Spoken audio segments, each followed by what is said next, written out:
Hello, everyone, and welcome to Kilowatt. My name is Bodhi, and I am your host. I'm not really sure where the hello came from, but welcome. Welcome to the Kilowatt Podcast. I'm recording on a Tuesday, and I'm going to release this podcast on a Tuesday. And if you're asking yourself why, my suggestion is go listen to episode 314 where I explain it. But the long and the short of it is we're going to have an episode for like a special episode for like interviews and earnings calls and special events that Tesla does, like Tesla AI Day. And then we're going to have a news episode. As a general rule, the news episodes are going to be released on Fridays and the special episodes will be released on Tuesdays. But that's not a hard and fast rule because Tesla AI Day is this Friday. So this Friday, we're going to go over AI Day, and then the following Tuesday will be news. I honestly think this is going to make the show better, so I want to thank Allison Sheridan for recommending it. Speaking of Allison Sheridan, she's going to be on today's episode, and we're going to talk about our experiences of driving the ElectraMecchanicaSolo. It was a lot of fun. Driving the Solo was a lot of fun. I'm not going to get into too many details here, but I did my test drive in Scottsdale, Arizona, and Steve and Allison did their test drive in LA. So I feel like at the time, traffic conditions were probably pretty close. Weather conditions were pretty close. I was nowhere near the ocean. But other than that, I feel like the drives are probably comparable. I do want to say that Allison and Steve were kind enough to take pictures on their drive. I actually did not. I think I took one picture of the interior, but Allison and Steve got way better pictures. So I'll put a link in the show notes where you can view that photo album.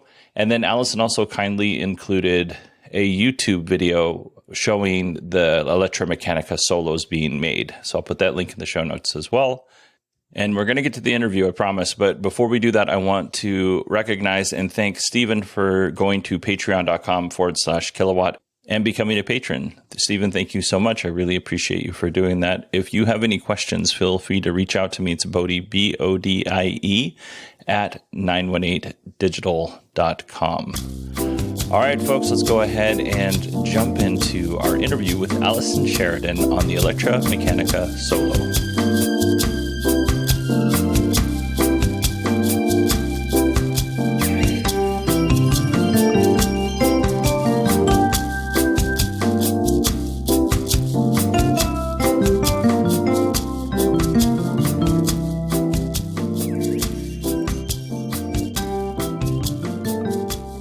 Allison Sheridan, welcome to the show. Well, howdy, Bodie. How are you today? I'm good. I'm excited. You and I were talking about the ElectraMecchanicaSolo. Well, a friend of mine was just driving around town, and he saw this crazy little three-wheeled vehicle, and he looked up to see what it was, and he sent it out to me and my friends, and I looked in the at the website, and it said, hey, you want to test drive it? And I checked, and there were some 11 minutes from my car. And I thought, that looks fun. I'll get Bodie to do it with me. Yes. And you kind of wrote down some specs. Do you want to go through those specs? And I think we could save the price for later. Okay. All right. We'll make the fun of it later. I do want to say that Steve also did the test drive. So it's kind of his opinion and my opinion are kind of bundled together into one here. All right. This car is 122 inches long. I like that it's in inches, not feet. It is 61.4 inches wide. So how tall are you, Bodie? I'm 5'11". Okay, so it's just a smidge wider than Bodie is tall, and it stands 53 inches high, and it's got a cargo space of 5 cubic feet. So this is an itty-bitty little car. It's a direct drive belt driven, which is something I had never seen before. The guy that was driving us around did point out that having two wheels on the front makes it much more stable when you're making sharp turns. So if you've ever been riding a tricycle, you take a real sharp turn, you just flip right over. Right? That's a very good analogy. Yeah, so I thought that helped.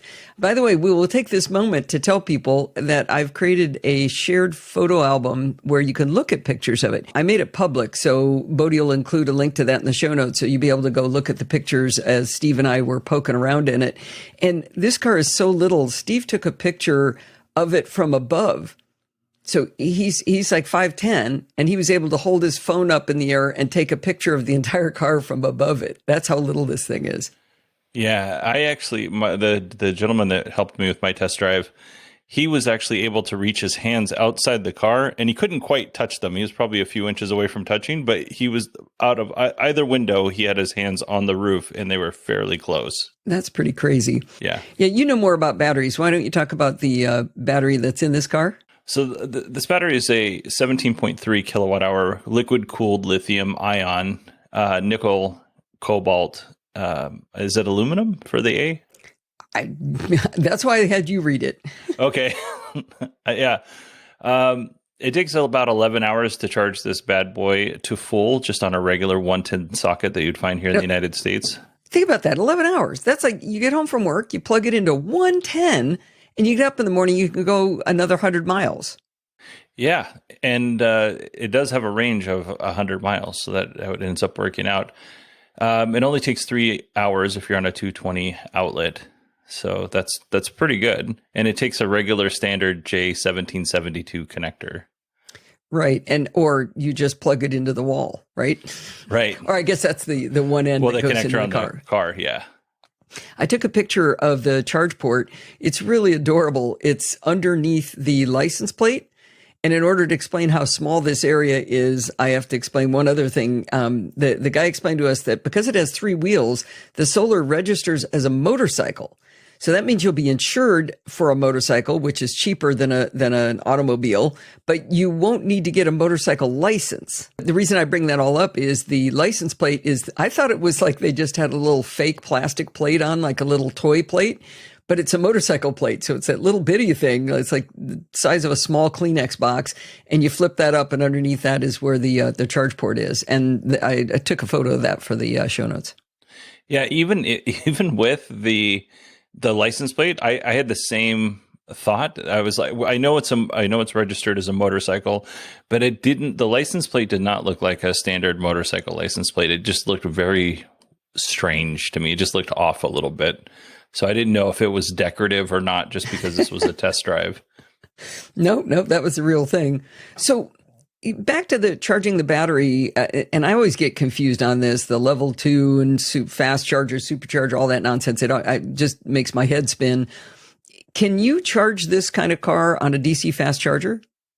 So I asked Spencer, the sales rep, that, and when I asked him about, what kind of, how fast of a charger it can take, he just said 32 amps. So I don't think, you may be on a slow DC fast charger. There's no reason to put this on like one of the big, like Electrify America fast chargers. Because it take 15 seconds and it's done. No, it just wouldn't accept it. It would just accept as much as the battery management would allow it to accept. And then you would just basically be wasting somebody who had a Lucid Motors time, because they have to park in the one that was really designed for your car. Okay. And you're parked in the one that's designed for their car. Okay.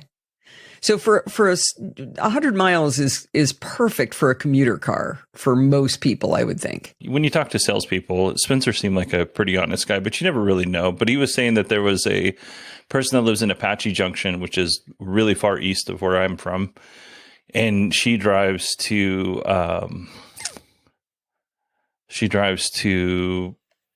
not far from where I'm from. The name is escaping me at the moment, for her job, and it's 75 miles. Round trip for her. Okay. And she loves it. And she drives it on the freeway, which I don't know if I would do that. 75 miles every day in a gas vehicle. If you can replace that with a small, very efficient electric vehicle, you're money ahead. Oh, yeah. This will not take long for the ROI. The ROI on my car will take forever, but on this one, it certainly would. It also has speaking of the battery, it has a 5-year, 45,000 mile limited battery warranty. I don't know what limited means, but in my experience, these warranties always have the word limited in it. So I don't know that that's a downside to the terminology. I know with the Teslas, the battery warranty is limited, and by limited, they mean it will lose some capacity over time, but there's a limit to how much it can lose and still be without being out of warranty. And the actual vehicle itself is covered with a 3-year, 36,000 mile warranty. Yeah, is that a lot or a little? It sounds a little weak. I think in today's day and age, especially when you think how cheap it is to probably repair this thing, and they're probably using off the shelf parts, if I had to guess, for a lot of this stuff. It seems a little low for me. Yeah, we haven't talked about the price of the car yet, but they did show, the guy showed us if you open, here's a funny thing about the car. It has 2 doors. Yeah. It's only got 1 passenger, but it's got 2 doors. And he gave us, Ryan was our salesman, not Spencer, but Ryan gave us some explanation why. I think it was like, well, if you don't want to get out into traffic, you can get out on the other side. Oh, yeah, that's a good idea. I guess it seems like extra complexity to me. But one of the things he showed us was if you open the right passenger door, there's 3 screws that go into going from front to back of the car. And if you take those out, I think he called them beauty panels or something like that. Just the decorative panels that are on the car. You can take the panel right off, and the mechanics of the car are right there that you can get to repair it. That's cool. So it's not an iPhone to get open. It's it's a lot easier. Cool. And you know what I didn't know, and you wrote this in your notes, which was really nice of you. I just assumed the batteries were below you, but no, they're in the sidewall. I did not know that.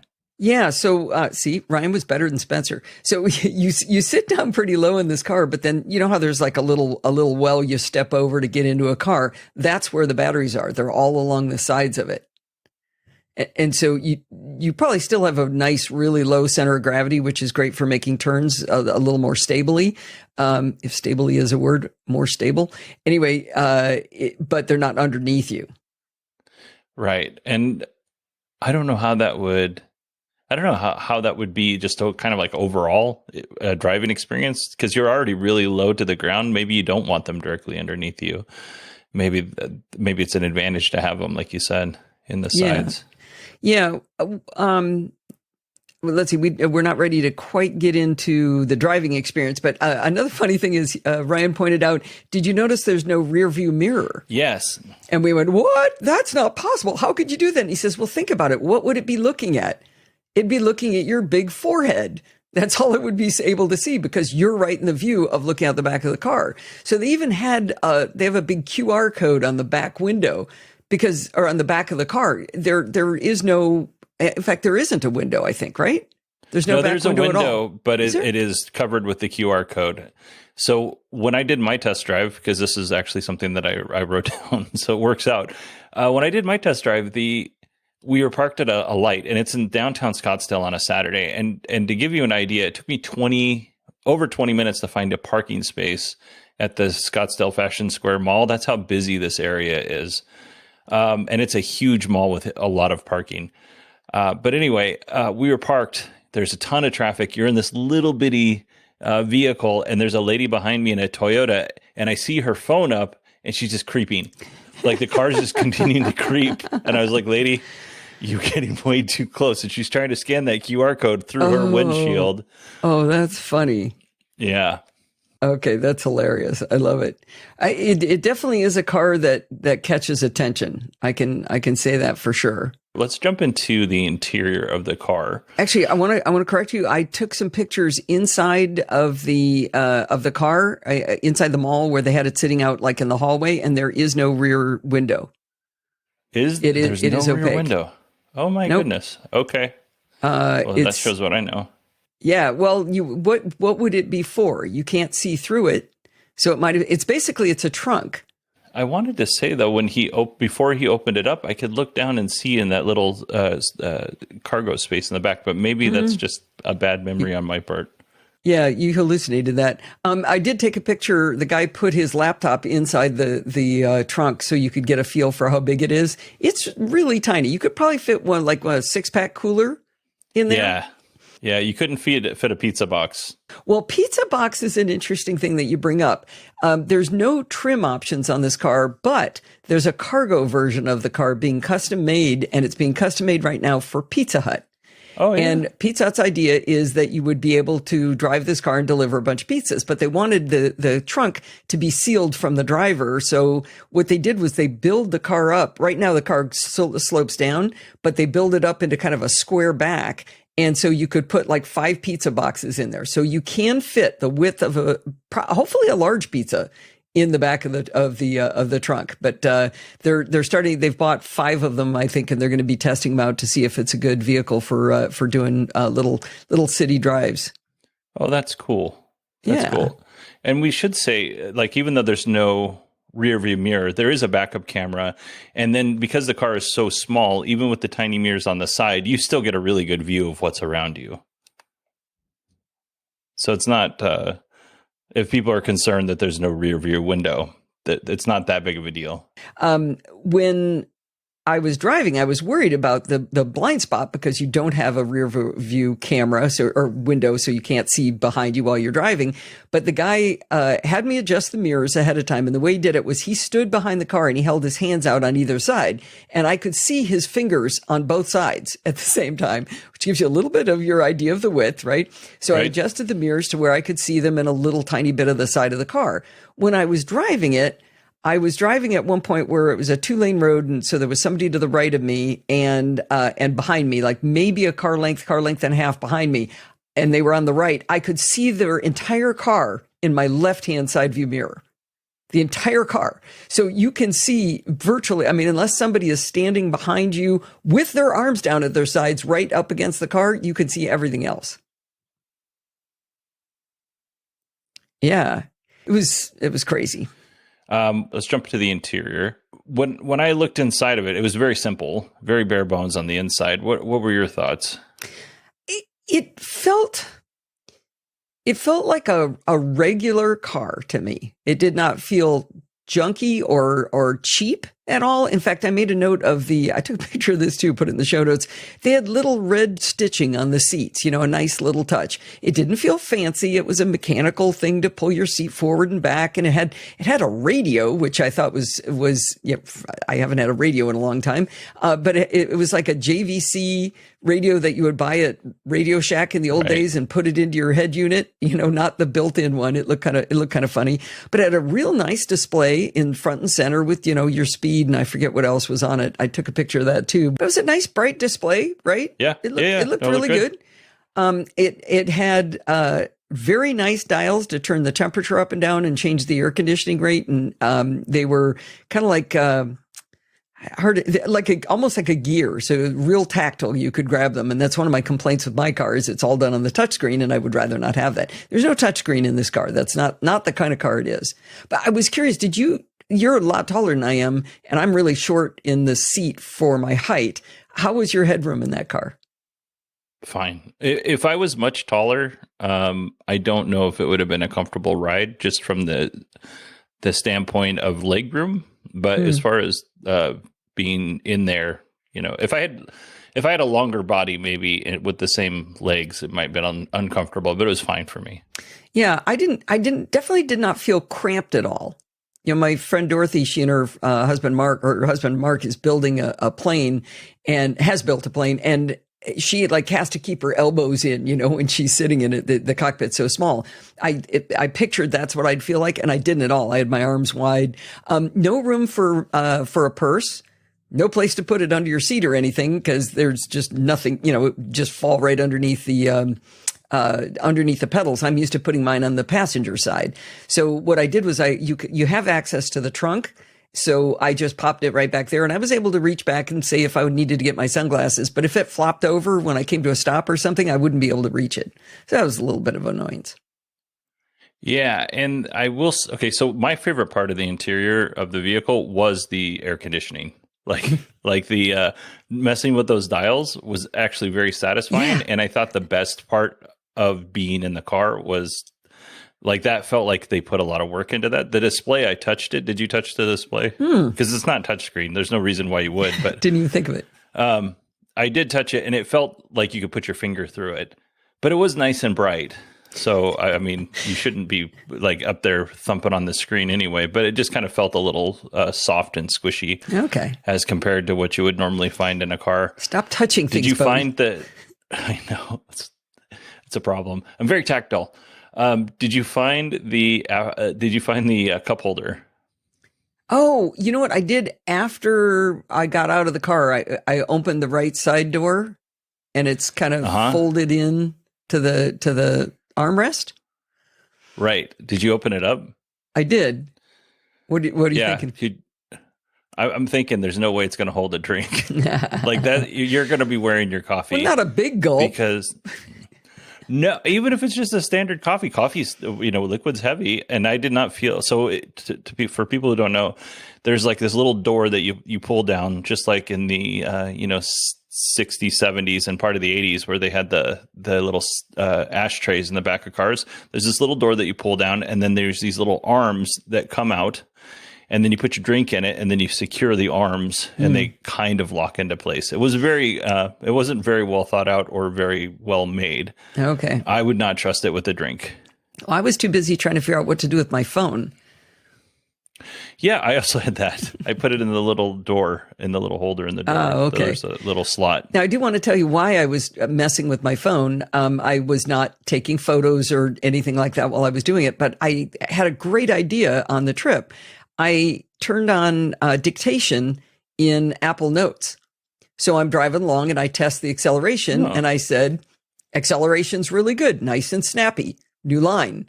And I kept doing that as I was doing it. So when I came home, the reason I have such good notes is I had done these recordings as I was going. So I captured everything I thought in the moment. I used the voice memos. So it's kind of the same thing. My idea is better. So I had two phones with me. No, your idea was way better. Because I don't have to listen. I had two phones with me. I had my little brother was supposed to come, but he didn't bring his insurance with him. I had two phones, so I was going to talk to him on one phone and then be recording with the voice memos on the other, so we get both sides. But he ended up showing up and going to get a pretzel while I did the test drive, which was a bummer. The reason I'm making fun of you and saying my idea was better was I had a transcription already, so I didn't have to go pick and choose and listen through. I also turned that on when Ryan was telling us stuff, and it's hysterical because it doesn't even vaguely resemble sentences that make any sense. But every once in a while, you see just a little piece of it. I was able to go, oh yeah, that's what he was talking about. When the thing is actually saying, how many ducks do you want for Christmas? He was actually telling us where they were manufacturing the cars. Yeah, which is in Mesa, not too far from where I live. So he said they were made in China, and then he said something about Mesa. So they are going to start manufacturing them in Mesa. Is that right? So, like I said, I think most of these parts are not specific built just for Solo, but I don't know because I'm not super familiar with the company. But I think it's assembled because they have a big plant here. I don't know if it's a plant. They have a big building with ElectraMeccanica on the outside. So maybe they'll start actually doing actual manufacturing here. But when they're all set up, I think it's kind of probably be more assembly than it is anything else. Now, I did ask about how long's the company been around. ElectraMeccanica is the parent company, and they've been around for quite a while. They're from Canada. They were founded in 2015. I'm not good at subtraction. What is that, 7 years? So they're not, not brand new. The Solo is pretty new. I think he said they launched in October. Right. And the parent company is a different name. It's like Intermeccanica or something like that, right? ElectraMeccanica is like the off-brand, and Intermeccanica is the... Is that what it was? Okay. They're a subsidiary of Intermeccanica. ElectraMeccanica is a subsidiary of Intermeccanica. There, no wonder. And I think Intermeccanica is Italian, but I could be wrong on that. Let's see. Yeah, they're from Turin, Italy. No, we've got it. They were founded in backwards. 1959. Intermeccanica's parent organization is ElectraMeccanica. Okay, so we don't know. Okay, cut that part out. They're connected in some way. You can go look it up. All right, where do you want to go next? Time to drive? So let's talk about our experience driving. First, kind of describe to us what you're on surface streets, but is it, there's a lot of traffic, a little bit of traffic? I live in LA. There is always traffic. So I would call it medium traffic. It wasn't stop and go, but we were stopping at stoplights and there were cars in front of us. And, we had a few turns. I asked him ahead of time. I told him, I said, I'm going to want to try to really accelerate around a turn because the stability of a three-wheel vehicle scares me a little bit. So he made a point of slowing down as we came up to a light, making sure we had the green before he gunned it to go around the corner. He gunned it a lot faster than I did. I gunned it as much as I felt comfortable, and I did not feel unstable at all. Steve was a little bit more aggressive when he did his, and he again said it felt really stable. Yeah. My experience was very like a lot of traffic. There was only a few places where we could really open it up, but I had the exact same experience where I felt like it was really stable. The acceleration, like when you go off from a start, isn't great, but once you hit like 15 miles an hour, it hits that next band or whatever, and then the acceleration is really good. Okay, thank you. I said that too, and the guy said, no, it's better right as you hit the accelerator. No, this seemed to have a nonlinear torque curve. I'm used to in EVs, it's linear, and that's why you get off the line so quickly. This felt like it hit a different gear. Yeah, so I listened back this morning to my voice memo, and I was like, did I remember? Am I remembering this right? And I mentioned it several times throughout the drive. I was like, this has no pickup off from a stop, but it has a great pickup from like 15 to 45 to 50. We didn't go much faster than 50. Yeah, I would have liked to have seen how fast they say it can go 80, I think it was. Right. Now, I had trouble judging the acceleration because I drive a car that's 0 to 60 in 3.1 seconds. So my frame of reference is completely ruined. But I have driven ICE vehicles recently, and it definitely felt about the same as I hit the accelerator. But then that boost, it was almost like a turbo. Yeah, and it felt really satisfying once you got to that point. Yeah. Like it's a little lackluster until you get to that point, and then you're like, "Oh, this is nice." Yeah. That was pretty fun. I'm glad to hear you said that because he was saying, "No, it's linear," and I'm like, "No, it didn't feel like that to me." Can I talk about what I didn't like? Yeah, please. Well, my favorite thing about driving an electric vehicle is one pedal driving. And I know you've explained that to the audience before, but just in case somebody doesn't know what I'm talking about, that's where you basically just feather the accelerator and never have to use the brake. So when you let off the accelerator, it does the regenerative braking thing and it brakes the car. And I can on city streets just stop and go. I don't use my brakes. I will literally go a week without using the brakes on my car. And I'm including driving into my garage and things. I can just let off. You get used to when it's going to stop and how much you have to pull off. Now, if you're on the freeway and you're going 80 miles an hour and you let off, it doesn't go and screech you to a stop. It just, it feathers and slowly brings you to your speed down. This did not have that. It's got regenerative braking, but it also had like the creep mode that you can turn on in a Tesla, which I don't know why you would ever do that because it's so annoying. So you have to keep your foot on the brake. You can't relax when you're at a stoplight or in stop and go traffic. You have to keep your foot on the brake because if you lift it up, your car's going to inch forward, just like with an ICE vehicle. And I had to use the brakes a lot, and you had to really stomp on the brakes to get this car to stop, more than I expected. Again, might be my frame of reference. What did you think of that? I had the same exact experience. So I can tell you with creep mode, I think the creep mode is good for one thing and one thing only. It's like when you loan your car to a friend and they're not familiar with EVs. If you put it in creep mode, at least they know if they're in drive or reverse, and that keeps them from running into a garage or another vehicle, right? But I think that's the only thing creep mode's good for. Okay. I did not enjoy the braking experience. I actually didn't. I was like, man, does this car have any regen? Like there's a little thing on the display that shows regen, and it never got more than a bar or two of regen. And I asked the salesperson afterwards, and he said, well, it's once you hit the brake, regen stops. So there's no blended braking. Yeah, that's really unfortunate. Did you notice, like, I did not notice the car slowing down naturally like a standard regen. No. Even with my foot off the brake and off the accelerator. Like it was like I felt like I needed to use that brake. Yep. And if you notice that and you're coming from an ICE vehicle, then that means it's very much like an ICE vehicle, right? Yeah, I think so. And I think that might be a problem that they're going to need to fix in the future. Another problem, and I don't know if you or Steve had this problem, but when I would go from accelerator to the brake, my foot would either get caught underneath the brake or like it just took more leg muscles, mental. Yeah, like I had to be more prepared when I was going to brake because they were very close together. The brake was small. Sometimes my foot would get caught underneath the brake. And it's taller. The brake is taller. Oh, yeah. I tested it when we came to a stop. I took my foot and I went straight across to the left and my foot went under the brake. And I've only ever seen Yeah. that on, I think it was a Jeep Grand Cherokee I rented once in Texas. And I was like, I'm going to die in this car. I think you'd get used to it, but why would you ever have the brake be taller than the accelerator? Why would you ever do that? Right. That increases your braking time, which in turn could potentially cause more problems with accidents and stuff. And if they were using the regen braking, you would have the advantage of the car starting to brake as you're moving your foot to the brake as well. So they're missing two things on which, like you said, I think those are safety things. That bothered me. I wonder if that can be adjusted. Yeah, I don't know, because you can't adjust anything. Like there were two buttons, and one was like to set, and I think it was for like a trip, and one was maybe to reset for the trip for the miles.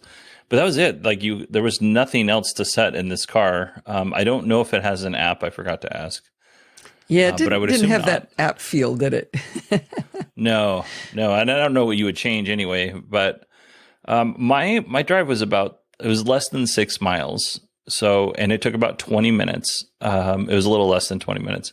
So when I started, I did look. I had 75% charge at the beginning of our trip. When we got done, I had 62% charge.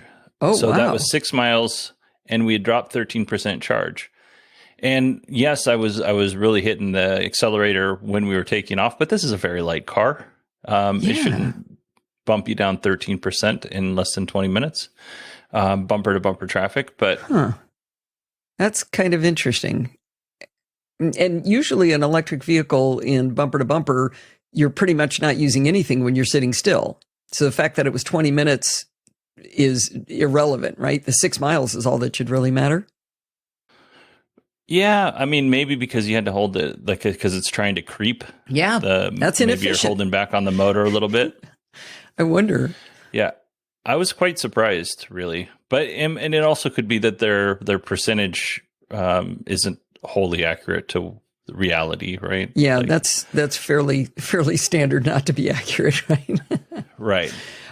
You mentioned loaning the car to someone and then not knowing what gear they were in. Unlike the Tesla's real weird. It's a stalk on the steering column. So you push, what is it? You push it up to go into reverse and you pull it down to go forward.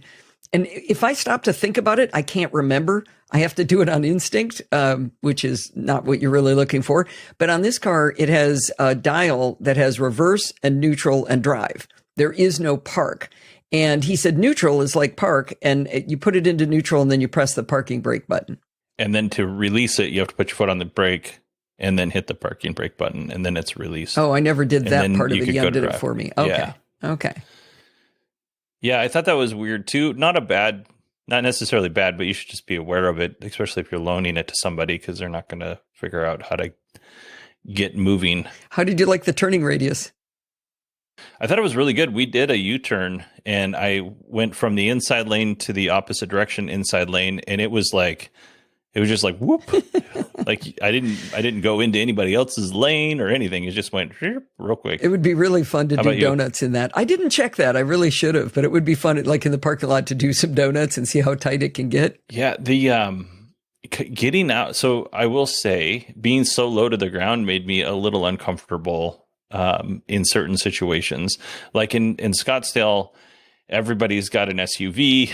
You know, there's big trucks, there's lifted trucks. I felt very small in this vehicle, but I never felt unsafe. But when I was looking around, I was just like, there's just a wall of vehicles. Like there were some cases when I was in the middle lane that I really couldn't see the stores on either side of me. If I looked left and I looked right, I mean, I could see them through the windows. But if I was just looking right at the windows of the other cars, if I was just looking and there was, if the car was tinted or whatever, I wouldn't be able to see anything. Yeah. On either side of the car. Were you looking into the doors of the car? If you look straight across, like, did you have to scooch up in your chair to see over them, or were you above that? No, I didn't have to scooch up, but I definitely wasn't super high. Like I could still see the building that's on either side of me in the middle lane. It's just like I would feel very uncomfortable, like if I was in stop and go traffic on the freeway, for instance, because you know when you're in a regular car, you can kind of like move and like kind of peek and see what's going on. I don't know that you could necessarily do that in this car. and feel comfortable about it, like if there's an accident and people will find a little area where they can just kind of slide to the left and look. I don't know that I would do that, because if somebody came up behind me, the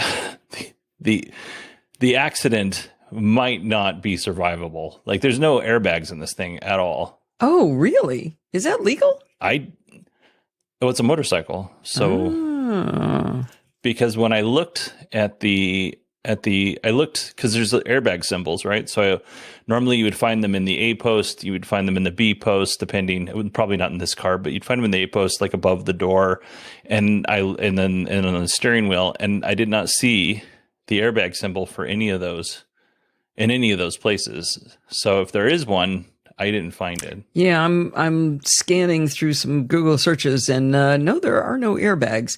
I put a link in the show notes. I hope you'll include for everybody to a video showing the assembly line and the process to put these things together. And it's a pretty interesting video. I haven't watched the whole thing, but he scanned through and showed us some things. And one of the things he had in the picture, or that he showed us, was the car with none of the beauty panels on, and you can see the crumple zones and the metal frame around it. But that's not the same as an airbag. No. And, I don't want to be too hard on the company, because it's a simple product, and it's not really designed to be luxury or anything. It's really designed to get you somewhere at an affordable price, right? And to be reliable. But, this picture is a really good example of how little there is between you and the cars outside of you, because the actual skin of the car that you see, that's not always necessarily designed to keep you safe, right? Mm-hmm. It's the frame that's keeping you safe, and the frame is very close to your actual body. So maybe this is a car for example, running over to Starbucks and going to CVS and maybe down to the beach or something, but not for commuting on the freeway. I see what you're saying. In a 180 mile an hour crash, then you'd be squishy. I wouldn't want to do it. So I wouldn't want to do it in my car either. I was thinking of some use cases for this, and there's a place here in Arizona called Bearizona where they have like wolves and mountain goats and stuff, and you just take your car and you just drive around, right? Mm-hmm. This would actually be really good if Bearizona bought a bunch of these and rented them out, because then people aren't sitting idling in their vehicles while they're watching the bears cross the road and stuff. You would actually get an electric vehicle. It's good for the environment, and you can just rent them out. It's another revenue source, and they're fun to drive. Yeah, it's like driving a little go-kart. Yeah. Another place is here in Arizona, we have a lot of retirement communities like Sun Lakes and Sun City, and a lot of people in these communities drive golf carts from place to place to place. Mm-hmm. So I think that would be a really good use case. And then, if you live somewhat close to work and you just were commuting, I think that'd be good too. Yeah, and food delivery. I lived 7 miles from work, and it was all city streets, and it took about 20 minutes because it was Los Angeles. And I think this would have been a great little commute car for that. And back to the thing about SUVs, and I feel like we're in an escalation of a war here in everybody getting taller and taller vehicles, because everybody says, I want to be above everybody. So everybody's getting bigger and bigger vehicles. And as a result, you have people driving a Yukon by themselves to drive to work. And, I love people who buy big cars and use them for stuff. Chris Ashley drives a Ford F-150. You know what? He carries lumber. He carries washing machines. He helps his friends move. He does things with it. But in LA, all over the place, I see these people driving these Ford F-150s to their job at an aerospace company, and they haven't put lumber in it ever. Not even a dog. It's like, stop buying bigger and bigger cars. And we should say Chris does have an electric F-150 now. Yes. So he's even, not only is he doing things, he's doing it better. Cleanly. I also think that there's something that's happened in the last 20, 30 years that people think that you must have a massive vehicle if you have children. We used to drive our kids around in Steve's, I had a Honda Accord, and he had, shoot, now I can't remember the model, Prelude. And, teeniest little car. And he would do that and do grocery shopping. And we'd carry the kids. We'd take the kids on vacations. We went on vacation with 4 adults in the original Honda Civic, the one right after the three cylinder one, the first 4-cylinder one, Right. 4 adults. A little cramped, but, we got it done. And, people think that they need a minivan to take 2 kids and 2 adults. You get to 3 kids, I'll give you that one. But 2 kids and 2 adults, you don't need a minivan to go everywhere. Maybe it's easier. But. Yeah. So I'll give you that. You get 2 twins and a 16-year-old. You win at 3. That's a lot. At 3, you got to do a bigger car for sure. But 2 twins, you have to bring 2 of everything at the same age. Or twins, a set of twins, I guess, not 2 twins. So for our kids, like I had a Volkswagen Jetta, and I could not carry everything I needed in that car. Just because everything was massive. Well, you kids today have all these contraptions and such. We didn't carry pack and plays and car Right. and we barely had our children in car seats back that long ago. I'm really old, but the car, or what do you call, seats for the kids to sit in at the table, the high chair seats. Yeah. I watch my kids when they come over, and it's like it is amazing how much stuff they bring with them. It's a military operation. It is. For sure. Okay. So we have kind of, I think we've painted a nice picture of what it's like to drive the Solo. Why don't you show off the price, unveil the price of this vehicle? Yeah. This is why you might, if you heard some things that you're like, oh, that doesn't sound so good, this might bring you back around. It's $18,500. That is really inexpensive, right? I mean, I haven't bought a car in a long time, but that's a really inexpensive car. Yeah, and the only options you get are you get to choose one of 4 colors, and one of those colors, which is silver, is not always available. So black, white, red. There are no trim options unless you're a Pizza Hut. And that's it. They said the silver ones go real quick. But he showed us a picture of their, I don't know, the place you keep spare cars down in Long Beach, and they had tons of them. So you could go down and, a lot of people have credit card limits that high. Not that I would condone putting it on your credit card unless you can get points for it or something. Yeah, no, this is, conceivably, like, this is a young person who has saved for a car. They can make a sizable down payment, and with some parents' help, they could actually own a car. And that way, one of the things as a parent that I was always nervous about is my kid riding with somebody else or being distracted with somebody else in the car. Boom, you've got that problem solved. Now there's other problems that you can't solve, but if they're just going to school and back, this might be something that's beneficial for them. I like that, going to school. Yeah, because school's usually pretty close, so they're not going to be going 80 miles an hour on the freeway. You'd rather they not have anybody in the car. They can't have to drive anybody home. Yeah, that's an interesting idea. Plus, if they wreck it, you're out $18,500, not $50,000. That's pretty interesting. So would you recommend or not recommend this vehicle? I would recommend it. I really would. I enjoyed it. One of the things, I'm enthusiastic about everything. I see everything as half full. I hadn't thought about some of the downsides you brought up. I was like, ooh, that's amazing. But Steve got out of the car and goes, wow, that was really fun. And I figured he would be much more critical than I would be. But he really enjoyed driving this car. So $18,500 maybe as a second car. You get a big giant vehicle for when you're carrying everybody around, but when you got to run over and get something and you need to buy 1 6-pack of something at the grocery store, you can go get it. Yeah, I was smiling pretty much the whole time I drove this thing. It really did feel like it was, it really felt like it was like an ATV or some sort of vehicle that's designed for fun, I didn't feel like, because you're so low to the ground and the car is very responsive. When you take corners, you feel the car taking the corners, and you're kind of shoved. If you're taking a right corner, you're shoved into the left part of the car and stuff. So you feel everything that's on the road, and that kind of, I think, grounds you more to what you're doing. And it was a lot of fun, especially taking corners at a little bit higher speed than probably you should have. I enjoyed it. Actually, you make a really good point there. I used to sail, and sailing my parents had a 35-foot sloop, and sailing that versus sailing the dinghy.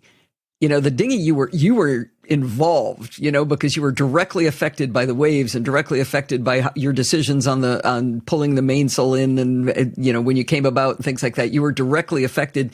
It was more like remote control when you were in the big boat. And I think the same thing is true with this car versus a regular car. You found yourself in your regular car sort of mindlessly driving, right? You're disconnected. You're thinking about something, and you might not even be connecting to, did I make that turn? Did I signal on that turn? I don't even remember. This one, you're engaged. You're part of it because it's more immediate, I think. Yeah, I would say that. And that's what makes it fun. It really does. One more thing I wanted to point out that I forgot to say, Steve and I both would have sworn that the side view mirrors were much bigger than they are on regular cars. He said, no, they're not. It's just the car is so small. And I measured it on my hand, and they are the size of regular mirrors. I went over to some other cars after I'd measured it, and they're like, how far up to my wrist did it come sticking straight out? The difference is that they're more at eye level. So you're not above it. You're kind of looking straight at it. And that's good for visibility in the side view mirror. It was a little bit challenging to me when I was making a right turn that a lot of my right turn view was occluded by that side view mirror. So I had to move my head around a little bit to be able to be sure. I might be sensitive because I almost hit somebody once making a right turn in my Acura for the same reason. I had low visibility on right turns. Yeah, right turns are nerve-wracking for me, but I did not have any issue at all. Like, I felt like you could almost see all the way around the car with those two Oh, mirrors, you could, so. yeah. Well, you know what? You're taller in the seat. You're probably a good head taller than I am, so that's probably why. Yeah, it was a good experience, so highly recommend it. And one of the things I was talking about to the salesperson, because they wrote down, does a podcast. Mm-hmm. So one of the things he was very knowledgeable about all the sorts of different EVs. And one of the things we were talking about is like, not everything has to fit a certain mold. And this is like something that I am very passionate about. Like if this car works for you and it does everything you want it to do, then you should buy this car and not feel bummed about it. Versus, if a Lucid Air, which is obviously a beautiful car, if it does nothing for you, I think that, the $18,000 is worth more than the $160,000 in terms of what you get out of it, Yeah. Yeah. And if 18,500 is what you have, this is a pretty cool car. Absolutely. Not to mention what you're not going to spend on gas, right? So that 18,500 is a lot of buying power. Oh, and what's the current U.S. incentive now? Do you get money off? I don't know if motorcycles do. That's a good question, actually. Oh, interesting. But if you did, it would be $7,500. Geez, so you're down to almost 10 grand. Yeah, as long as it met like certain things, like it's got to be assembled here. Most of the parts need to be built here. So there's a lot of things that it has to hit for it to qualify, more than just the fact that it's sold here. But if it does qualify, it's $7,500, which is a good point. Let's see. If you buy one, you can get into the referral program. You get $250 bonus. But let's see. Rebates, incentives. I'm looking for up to $7,500. Yeah. Holy cow. Yeah. Now for 10 grand, you can, Bodie, just get one of these. Just add it to your fleet. Drive that most of the time. When you got the kids in the car, drive the giant gas vehicle. It's going to pay for itself in like a week and a half at $10K. It is, but I have money down on a Silverado. I have money down on. I don't want more than one car. But look at all the money you'll save between now and when they ever make a car for you, because they apparently are never going to make you a car. Oh, that's true. That's true. Actually, this side note, and I'll cut it off. But I was looking right before we got on. I was looking for tires because I have to replace my tires because I waited so long because I figured any moment now I'm going to hear when I'm going to get my truck and I can just turn this thing in without having to spend a bunch of money on tires. But that's not going to. I got to replace tires this week. You probably buy this car for less than the tires on your car. You're going to spend like $1,600 if you're lucky.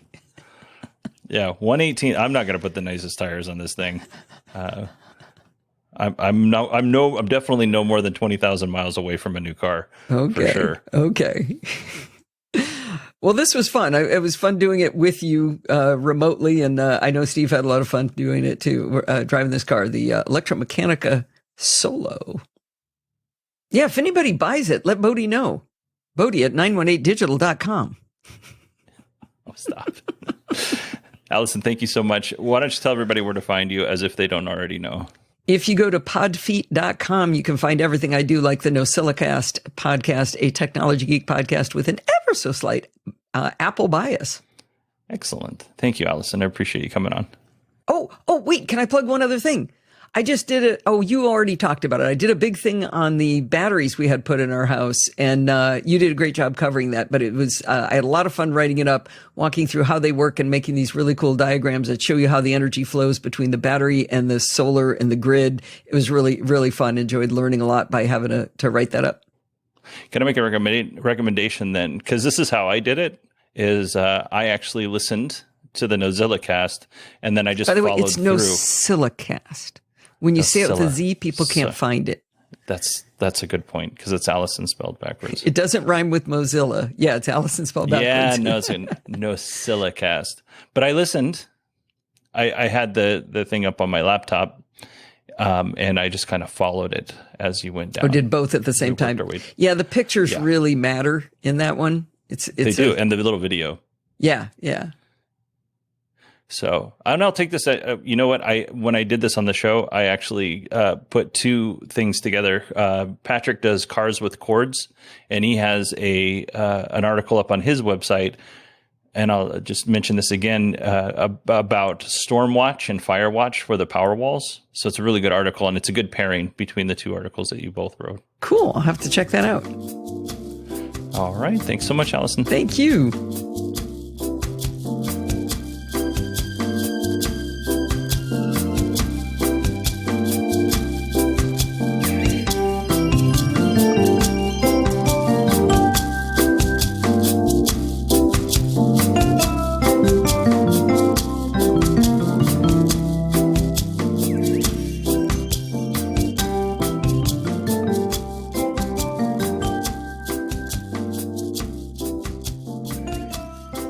All right, everybody, that is our show this week. I want to thank Allison Sheridan for coming on and sharing her experiences with me on the ElectraMecchanicaSolo. I also want to thank Steve Sheridan, because he went with Allison and did a test drive as well, and he contributed his observations and experiences driving the Solo. So I really appreciate Steve for taking the time to do that. It really made the show better. So thank you, Steve.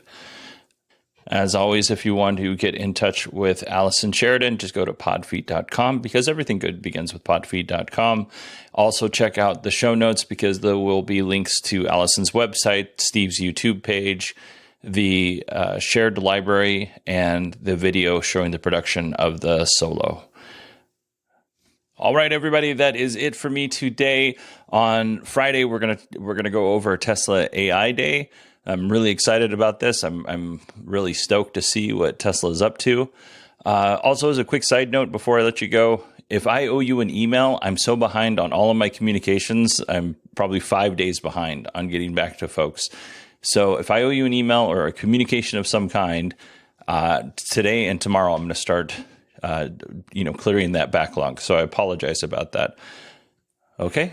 That's it. I hope you enjoyed today's episode, and I will talk to you this Friday.